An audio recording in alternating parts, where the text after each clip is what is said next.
Hello everyone, कैसे हैं आप सब लोग। Welcome back to ICT virtual classroom Dehradun. मैं निखिल राणा। क्लास 12th का अपना मैथ्स का हमने नया टॉपिक जो स्टार्ट किया था दैट इज इंटीग्रेशन, उसको हम कंटिन्यू रखते हैं। तो इंटीग्रेशन को स्टार्ट करने से हमने जो पहले जो है एप्लीकेशन ऑफ डेरिवेटिव्स किया था, उससे मैक्सिमम मिनिमा एक टॉपिक रहा हुआ है, उसको हम बहुत जल्द कभी भी ले लेंगे और उसको हम 1-2-3 दिन के अंदर उससे भी फिनिश कर देंगे। तो फिलहाल इंटीग्रेशन शुरू किया, तो इंटीग्रेशन को ही कंटिन्यू रखते हैं। तो चलिए अपनी क्लास शुरू करते हैं। शुरू करने से पहले हमेशा की तरह थॉट ऑफ द डे लेके चलते हैं। तो आज का थॉट ऑफ द डे है बच्चों, your future is created by what you do today not tomorrow. जी हाँ, आपका भविष्य उस पर निर्धारित करता है कि आप आज क्या कर रहे हैं, उस पर नहीं कि आप कल क्या करेंगे। ठीक है, तो कल आप क्या करेंगे आपका किस पे डिपेंड कर रहा है, आप आपके आज पे, आपके प्रेजेंट पे। आप आज मेहनत करोगे तो आपको कल जाके इसके अच्छे रिजल्ट्स आपको देखने को मिलेंगे। देखिए, कोई भी इंसान ना रातों रात सक्सेसफुल आदमी नहीं बनता है, सक्सेस उसको रातों रात नहीं मिलती है। उसने अपने प्रेजेंट में ना, या फिर बोला जाए तो उनके पास्ट में उन्होंने जो है बहुत मेहनत की होती है अपने इस फील्ड पे। कोई सा भी फील्ड हो, मैं ये नहीं बोल रहा हूँ पढ़ाई में, जिसका जो फील्ड है। विराट कोहली रातों रात या एक मैच खेल के किंग कोहली नहीं बनाया है ना। उन्होंने अपने गेम में कंसिस्टेंसी दिखा रखी है। उन्होंने अपने दिखता है, क्लास दिखता है, वो क्लास ऐसे नहीं आती है कि 1-2 मैच खेले आ गई। मेहनत की है, दिन रात पसीना आपका बहाया है ना, बहुत चीजें इसमें। डाइट देखेंगे आप, डाइट कंट्रोल है उनकी, एक्सरसाइजेज है, आलस नहीं है। ठीक है, आलस ही तो है जो हमें सब कुछ करने से रोकता है। पढ़ने वालों को पढ़ने से रोकता है, खेलने वालों को खेलने से रोकता है। कौन? केवल आलस। और आपका जो दृढ़ निश्चय होता है वो कमजोर, लैक ऑफ डिटर्मिनेशन। ठीक है, तो अंदर डिटर्मिनेशन लाओ और किसी भी चीज को फोकस करके करो। ठीक है, छोटे छोटे गोल्स बनाओ, छोटे छोटे गोल्स को अचीव करो, फिर जाके आप बड़े गोल्स की तरफ आगे अग्रसर होंगे। तो चलिए फिलहाल स्टार्ट करेंगे।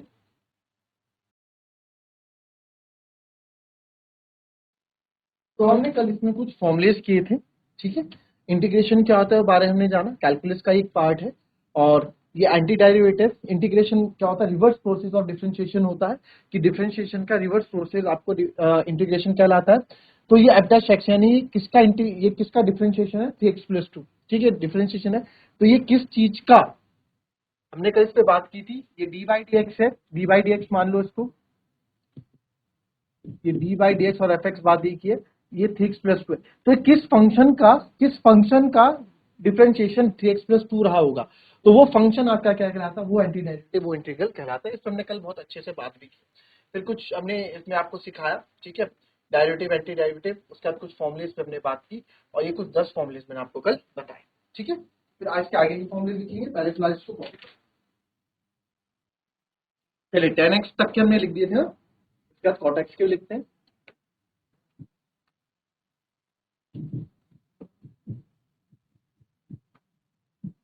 Integration of cot x dx आपका होता है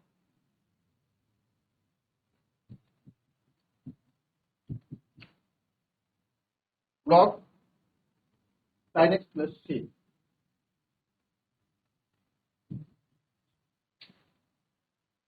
फिर आपका बारवा आ जाएगा sec थीटा का इंटीग्रेशन, जो होता है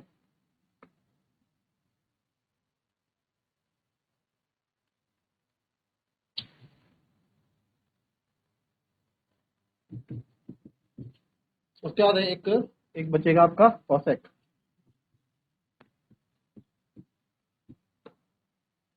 तो देखो cot, sec, cosec तीनों ही आपके लॉग से हैं। ठीक है, इसको याद रखेंगे, इसमें लॉग वाला लगता है।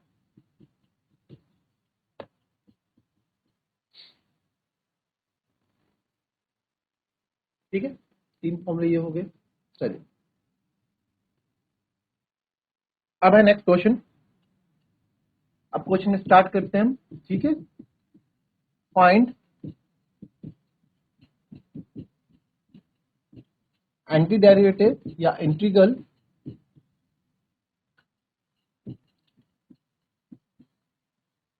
by method of inspection।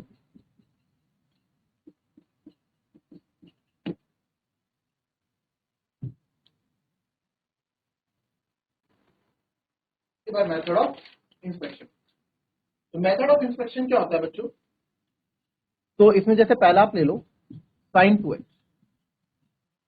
sin 2x का इंटीग्रल क्या रहा होगा, आपको मेथड ऑफ इंस्पेक्शन से हमको बताना है। तो साइन टू एक्स का क्या रहा होगा, इसका मतलब क्या है, इसका मतलब ये है मेथड ऑफ इंस्पेक्शन। ये मेथड ऑफ इंस्पेक्शन इंटीग्रेशन निकालने के बहुत से मेथड है, बट ये बहुत बेसिक है, बहुत कम पूछा जाता है ना।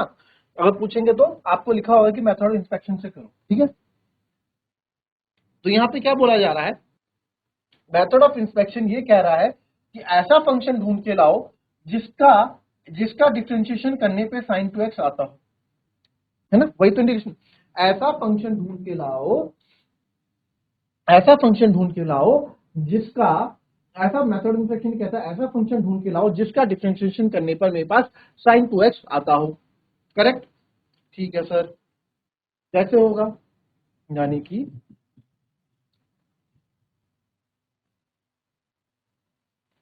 ऐसा फंक्शन लाना है जिसका इंटीग्रेशन करने पे साइन टू एक्स आता हो, ठीक है।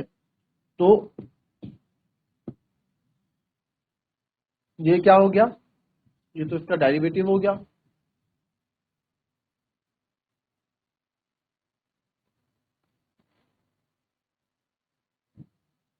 ये एंटी डेरिवेटिव हो गया, ठीक है। तो आपको पता है कि सर अगर हम cos 2 थीटा का डिफरेंशिएशन करते हैं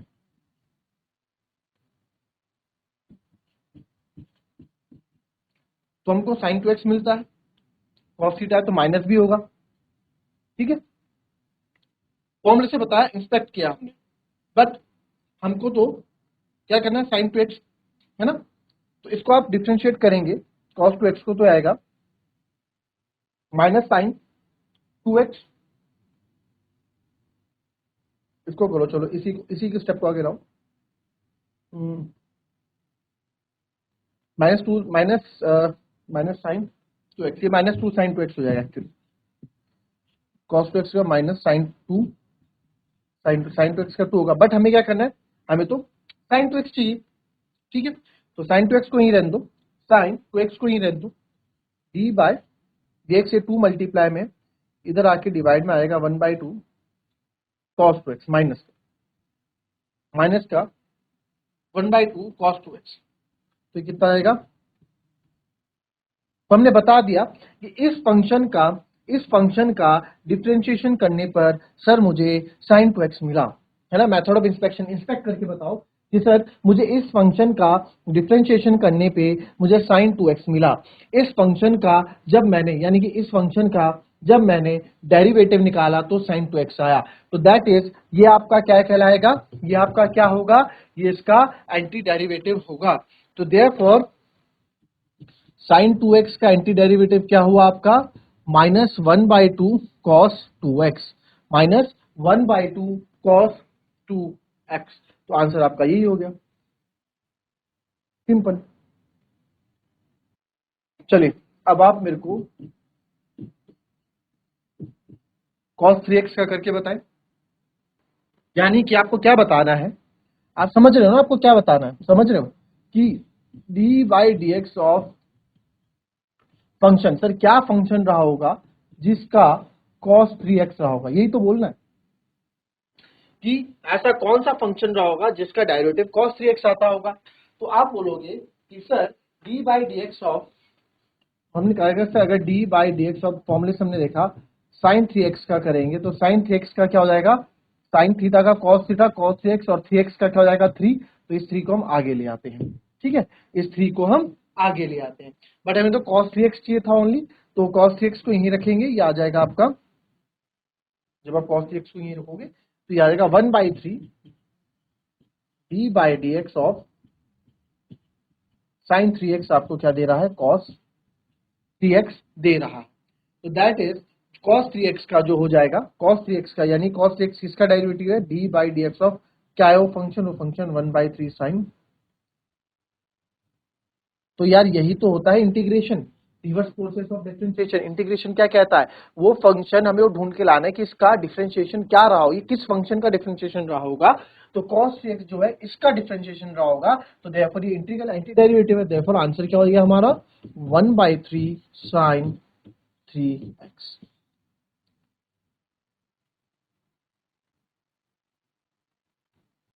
चलिए नेक्स्ट आप मेरे को करके बताएं, अब दो आप लोग करके दिखाएंगे मेरे को, ठीक है।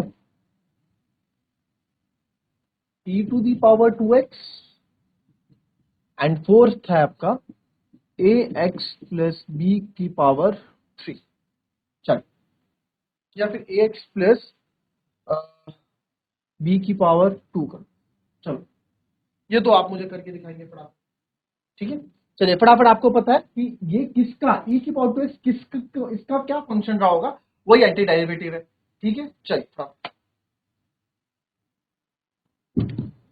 एक मैं बता देता हूं आपको फटाफट, D by d x of कौन से फंक्शन का रहा होगा e to the power 2x, तो e की पावर 2x किसका रहा होगा, इसको हम निकालते हैं। तो आप बोलोगे sir d by d x of, अगर हम e की पावर 2x करेंगे ना, तो मेथड ऑफ इंस्पेक्शन यानी कि हमने इंस्पेक्ट किया फिर हमें निकल के बताया, तो e की पावर 2x ही आएगा, बट 2x का आपका 2 भी हो जाएगा। तो अब क्या करेंगे, 1/2, हमें तो e की पावर 2x चाहिए, तो 1/2 d by d x of e की power 2x equals to e की पावर 2x। तो हमें मिल गया हमारा आंसर कि सर e की पावर 2x यानी कि d बाई डी एक्स जब आपने 1/2 e की पावर 2x का आपने डिफरेंशिएशन क्या होगा, तो आपको e की पावर 2x मिला होगा। तो देयरफॉर आपका आंसर जो एंटी डेरिवेटिव, इसका एंटी डेरिवेटिव कौन हो गया, 1/2 e to the power 2x, ये इसका क्या हो गया, एंटी डेरिवेटिव हो, ठीक है। ये इसका एंटी डेरिवेटिव हो गया। वैसे ही आपको मेथड इंस्पेक्ट करने की, ये स्क्वायर, इसमें हिंट है कि स्क्वायर है ना, तो ये क्या रहा होगा, पहले डिफरेंशिएशन में पावर घटती है, याद रखना, n-1 होता है, nx n-1 होता है, हिंट दे दी, फटाफट कर डालो इसको। चलिए, तो sir d by d x of किस फंक्शन का ए एक्स प्लस बी का होल स्क्वायर रहा होगा, तो आप बोल सकते हो sir d by d x of a x plus b की होल पावर 3 का क्या रहा होगा। सबसे पहले पावर का होगा 3, ए एक्स प्लस बी का whole square, x plus b का होल स्क्वायर आ गया, 3 हम इधर ले आएंगे, 1/3 d by d x of a x plus b का होल स्क्वायर, और यह आज बच जाएगा ए एक्स प्लस बी का होल स्क्वायर इधर क्यूब होगा। तो दैट मीन्स कि d by d x of 1/3 a x plus b का होल क्यूब जो रहा होगा वो ए एक्स प्लस बी का होल स्क्वायर रहा होगा। दैट इज योर आंसर, कि ये हमारा क्या है आंसर। चलिए, अब जो है मेथड ऑफ इंस्पेक्शन आप लोग सीख गए, इसी क्वेश्चन को हम अब डायरेक्ट फॉर्मूले से करेंगे, nx n+1 अपॉन n+1 से। अच्छा एक चीज और याद रखें, आपने जितने भी क्वेश्चन सभी के, जैसे हम वहां करते थे ना, यहाँ पे जैसे ए एक्स क्यूब का अगर डिफरेंशिएशन करते हैं, जैसे एक्स क्यूब का हमने D by d x cube का क्या, तो क्या आया 3x स्क्वायर आया, यानी कि ये जो एक्स क्यूब होता है इसके साथ जो आपकी पावर होती है वो आपकी आगे आ जाती है ना, 3x स्क्वायर हो जाता है। इंटीग्रेशन में क्या है, इंटीग्रेशन में एक चीज याद रखना, एक्स के साथ आपका जो भी कोफिशिएंट लगा होगा, एक्स के साथ जो भी आपका कोफिशिएंट लगा होगा, वो लास्ट में हमारा डिनोमिनेटर, नीचे हमारा हमेशा डिनोमिनेटर में आ जाता है, ठीक है। देखो cos 3x था तो इसका आंसर में ये 3 नीचे आ गया, sin 3x upon 3, sin 2x था तो आंसर में देखोगे 1/2 cos 2x आपका आ गया।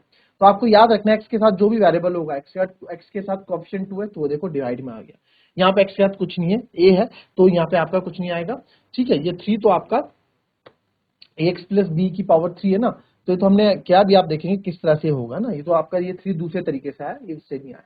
तो इसी क्वेश्चन को अगर हम करते हैं, integration of a x plus b का होल स्क्वायर अगर हम कर रहे हैं, इंटीग्रेशन निकाल रहे हैं इसका, तो कैसे निकालेंगे, आपको पता है, आपने क्या फॉर्मूला पढ़ा है, हमने फॉर्मूला पढ़ा है, कल ही हमने पढ़ा, एक्स की पावर एन डी एक्स अगर आप निकालेंगे तो एक्स की power n+1 upon n+1 plus सी होता है। तो यहाँ पे अगर मैं x की बात करूं, तो सर यहाँ पे x कौन है हमारा, पूरा ax प्लस बी हमारा x है, तो आप देखेंगे ax प्लस बी, n कितना है 2 है, तो सर 2+1 अपॉन 2+1, तो इसको आप सॉल्व करोगे तो आएगा ax प्लस बी की पावर 3 अपॉन 3, तो यही आंसर तो था हमारा, ax प्लस बी की पावर 3 अपॉन 3। इसको चाहो तो ऐसे लिख लो, 1/3 बाहर ले आओ, ax प्लस बी की पावर 3, देखो इससे कितनी इजीली से आपका, अगर आप फॉर्मूले वाइज करते हो तो कितने इजीली से फॉर्मूले वाइज हमारे पास आ जाता है। आई बात समझ में। वैसे एक और क्वेश्चन आप करेंगे, ठीक है। अब इसमें जो है ना, इसमें आप जरा ये वाले क्वेश्चन भी करके देखो, ये cos 3x भी करके देखो, ठीक है, cos 3x करके देखो, फिर एक क्वेश्चन आप इसमें जो करके देखो, वो देखो integration of sine 2x minus 4e⁻3x dx। मैंने आपको एक चीज बताने भूल गया कि जिस तरह से आपका डिफरेंशिएशन अलग अलग के लिए डिवाइड हो जाता है, तो इसमें भी आप इंटीग्रेट अलग अलग के लिए कर सकते हैं, यानी इसको आप डिस्ट्रीब्यूटिव मेथड से कर सकते हो। पहले इंटीग्रेट इसके लिए माइनस, फिर इंटीग्रेशन इसके लिए आप कर सकते हो, जैसे हम डिफरेंशिएशन में किया करते थे। ठीक है, अलग अलग डिफरेंशिएशन इसमें भी कर सकते हैं। चलिए फटाफट निकालेंगे जरा। चलिए चलिए सबसे पहले तो cos 3x का करते हैं। तो cos 3x का आप देखेंगे, इंटीग्रेशन ऑफ cos 3x। तो इंटीग्रेशन ऑफ cos 3x हम कर रहे हैं। cos का आपको पता है क्या होता है, जैसे कि आपने कल फॉर्मूले में देखा है ना, कैसे यूज कर रहे हैं। आपने फॉर्मूले में देखा cos थीटा का इंटीग्रेशन आप देखेंगे, कहाँ गया, cos थीटा का इंटीग्रेशन आपका होता है sin थीटा, है ना। cos थीटा का क्या होता है, sin थीटा। तो आप यहीं पे इसी cos थीटा के फॉर्मूले को यहाँ पे आप यूज करेंगे और sin थीटा यहाँ पे लिखेंगे, तो सर ये हो जाएगा sin 3x। मैंने क्या बोला, x का जो कोएफिशिएंट होगा वो आप नीचे ले आएंगे अपॉन 3 प्लस, बस योर आंसर। इसको लिखना चाहे तो आप ऐसे लिख लेंगे 1/3, और यही आंसर आपका, देखो जो आपने cos 3x का क्या होगा, तो ये आंसर आपका होगा 1/3 sin 3x, है ना, प्लस c हम लिखना। ठीक है, ये आपको यहाँ लिखना था, तो ये आ गया आपका, सिंपल। अच्छा इसका करेंगे, तो इसका जब हम करने गए तो integration of sin 2x dx minus integration of 4e⁻3x dx। Sine 2 का होता है माइनस कॉस थीटा, तो सर ये माइनस कॉस 2x अपॉन 2 हो जाएगा, और माइनस इंटीग्रेशन 4 आप कांस्टेंट बाहर रख लो, चाहे e⁻3x dx अलग से कर देना इसके बाद, तो ये हो जाएगा -1/2 cos 2x माइनस 4 e⁻3x का e⁻3x होगा, 3x के साथ आप देख रहे हैं 3 है, तो आप 3 को नीचे ले आओ प्लस c, ये आपका आंसर हो जाएगा। ठीक है, इजी इंटीग्रेशन, इजी, कोई टफ लग रहा है इंटीग्रेशन, बहुत इजी है ना, फॉर्मूले यूज करोगे तो बहुत इजी आपको इंटीग्रेशन यहाँ पे लगने वाला है, कोई टफ काम इसमें है नहीं। ठीक है, वैसे ही आप देखो, अगर एक क्वेश्चन और आपको यहाँ पे अगर मैं दे दूं, 4e⁻3x प्लस 1 dx, करो इसका आंसर चाहिए मुझे। चलिए इसको देखेंगे, सिंपल है, इसको अलग अलग कर देता हूं मैं, 4e⁻3x dx प्लस 1 dx। 4 आप भले बाहर रख लो, e⁻3x dx प्लस 1 भी चाहे बाहर रख लो dx, 4 ऐसी रहेगा, e⁻3x का e⁻3x, और 3 है तो 3 नीचे आ गया, प्लस 1 dx का केवल x होता है plus c, that is your answer. Easy, अभी इजी है इंटीग्रेशन, कुछ ज्यादा टफ नहीं, इंटीग्रेशन इजी है। हाँ पार्ट्स बहुत है इंटीग्रेशन के, थोड़ा आपको समझना पड़ेगा, बट इंटीग्रेशन आपके लिए काफी इजी चैप्टर। ठीक है, इसको टफ लेके मत चलिएगा। तो मिलेंगे आपसे अपनी कल की नेक्स्ट क्लास में, तब तक के लिए be happy, be healthy and be safe. Thank you and have a nice day.